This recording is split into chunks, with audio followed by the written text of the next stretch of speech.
পবিত্র কাবা, আল্লাহর ঘর। প্রতিটি মুসলিমের হৃদয় রাজ্যে বাস করে বাইতুল্লাহ জিয়ারতের স্বপ্ন। কাবার পরিচিতি বিশ্বজোড়া, কিন্তু এই কাবা ঘর সম্পর্কিত এমন কিছু তথ্য রয়েছে যা অনেকেই জানেন না। কাবা শরীফ সম্পর্কে এমনই অজানা কিছু তথ্য নিয়ে আজকে আমাদের এই আয়োজন। কাবা ঘর কয়বার নির্মিত হয়েছে?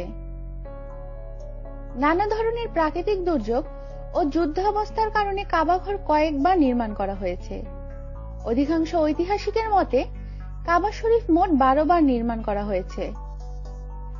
বর্তমান ডিজাইনের নির্মাতা মুসলিম শাসক হাজ্জাজ বিন ইউসুফ। হাজ্জাজ বিন ইউসুফ নিজে এই ডিজাইনটি করেননি, বরং তিনিও ইসলাম পূর্ববর্তী কুরাইশদের ডিজাইন অনুসরণ করেছে। পরবর্তী সময়ে বেশ কয়েকবার কাবা শরীফের সংস্কারের কাজ করা হলেও মূল ডিজাইনে কোনো পরিবর্তন করা হয়নি। সর্বশেষ কাবা শরীফের সংস্কার কাজ করা হয় 1996 সালে। কাবার গিলাফের রং পরিবর্তন। কাবা শরীফকে গিলাফে আবৃত করার প্রচলন শুরু হয় পশ্চিম জুরহুম গোত্রের মাধ্যমে। পরবর্তী সময়ে এ ধারা চলমান থাকে। মহানবী সাল্লাল্লাহু আলাইহি সাল্লাম কাবা ঘরকে একটি সাদা ইয়েমেনি চাদরে আবৃত করেন।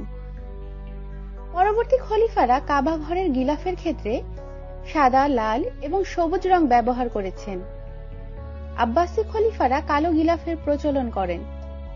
এখনো তা সেই কালো রঙেই বহাল আছে। ডিজাইন পরিবর্তন। পবিত্র কাবা ঘর বর্তমানে ঘনকাকৃতির অবয়বে আছে। পূর্বে হযরত ইব্রাহিম আলাইহিস সালাম এটিকে এই আকৃতিতে তৈরি করেননি। ইসলাম পূর্বযুগে কুরাইশরা কাবা ঘর পুনর্নির্মাণ করেন। তখন অর্থ সংকটের কারণে কাবার কিছু অংশ নির্মাণের বাইরে থাকে। এটি মূলত কাবার অভ্যন্তরীণ অংশ। বর্তমানে এটিকে একটি ছোট দেয়াল দিয়ে চিহ্নিত করা হয়েছে।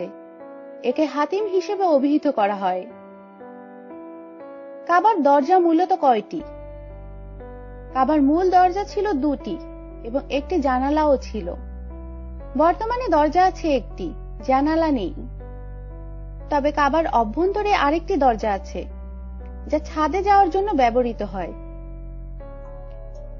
কাবার ঘরের অভ্যন্তর।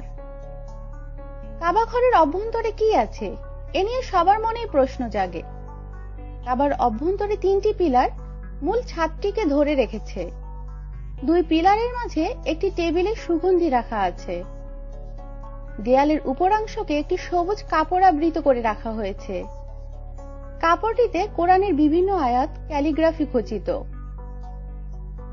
হাজরে আসওয়াদ ভেঙেছিল।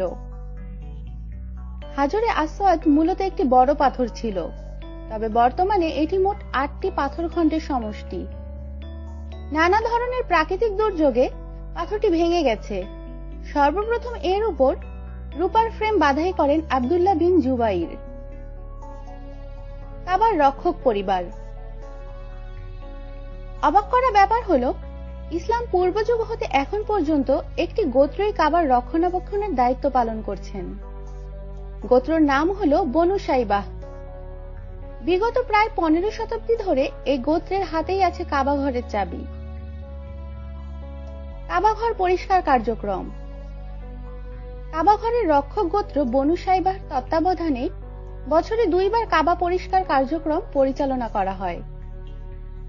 জমজম কুয়ার পানি, গোলাপ জল এবং আরবের বিখ্যাত সুগন্ধি উদের তেলের সমন্বয়ে একটি বিশেষ ক্লিনিং লিকুইড তৈরি করা হয় এবং তা দিয়েই কাবা ঘর পরিষ্কার করা হয়। উন্মুক্ত দরজা। কাবার দরজা একসময় সবসময় উন্মুক্ত ছিল।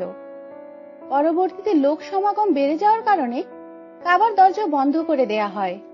বর্তমানেও একটি বিশেষ সময়ে খোলা হয়ে থাকে। বিরতহীন তাওয়াফ। কাবার আরেকটি অবিশ্বাস্য দিক হলো, সব সময় এর চারপাশে তাওয়াফ চলতে থাকে। শুধু নামাজের জামাত যে সময়টুকুতে হয়, তাছাড়া বাকি পুরো সময় ধরে কাবার চারপাশে চলতে থাকে অবিরাম তাওয়াফ। আমাদের সাথেই থাকুন আর সাবস্ক্রাইব করুন।